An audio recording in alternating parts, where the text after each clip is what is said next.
Now, this explanation certainly provides you the way of looking at the vibratory system and the difference or characteristics of each method. Okay?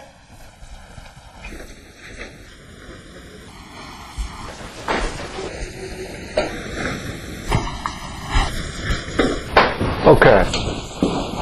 And finally,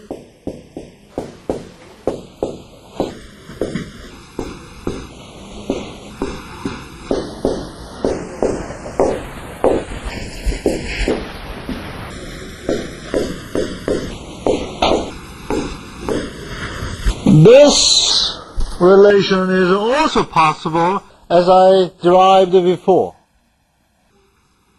Right? Mathematical expression is simply say x over omega magnitude square has to be equal to this multiplied this. And I call this spectrum of excitation, external excitation. And this is response spectrum.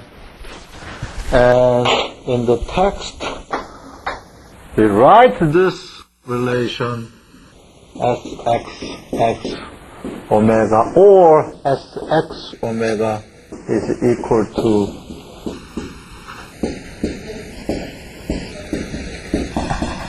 or.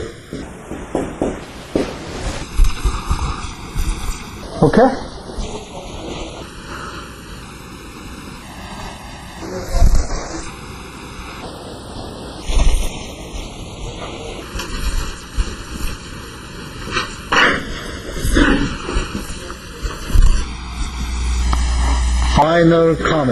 Final comment.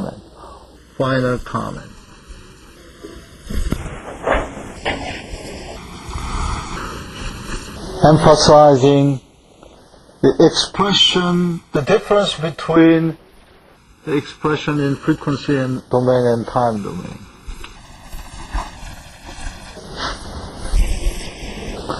Conclusion: the handsome boy in time domain must be a very ugly boy in frequency domain. A handsome boy, an ugly person in time domain must be a very handsome boy in frequency domain. It's interesting, right? Maybe none of you guys want to be transformed to another domain because you are such a handsome and beautiful student. But maybe I have to transform somehow to be looked better. Transformation. Well, let's see.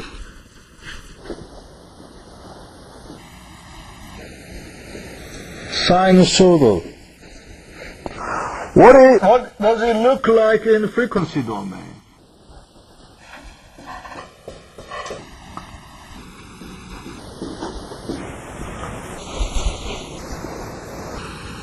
For example, magnitude. Okay, if this is A1 sine omega 1t, how does it look like? It looks like delta function at omega 1 because the Fourier transform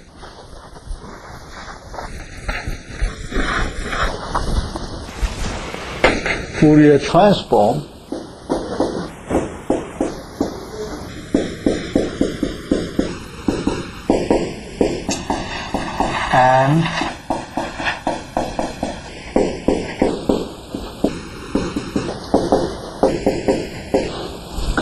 if I put delta omega over here, what omega I over here, what I will get? Sine omega 1t. Right? Okay? What if I have this? I will have, this is a DC component, zero frequency. Therefore you will have delta function over here. Okay?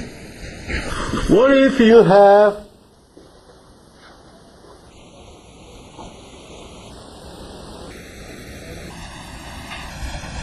then you will have, this is the frequency envelope, and this is the frequency omega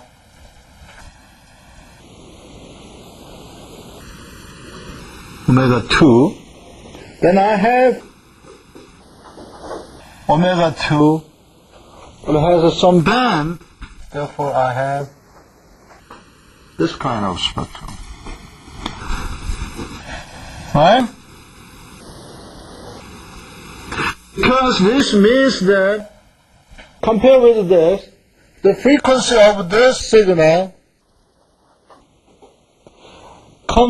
has the most of signal are in omega 1, but there is a small variation from omega 2. The small variation will make the fluctuating signal. Okay? So if you just look at this signal, it's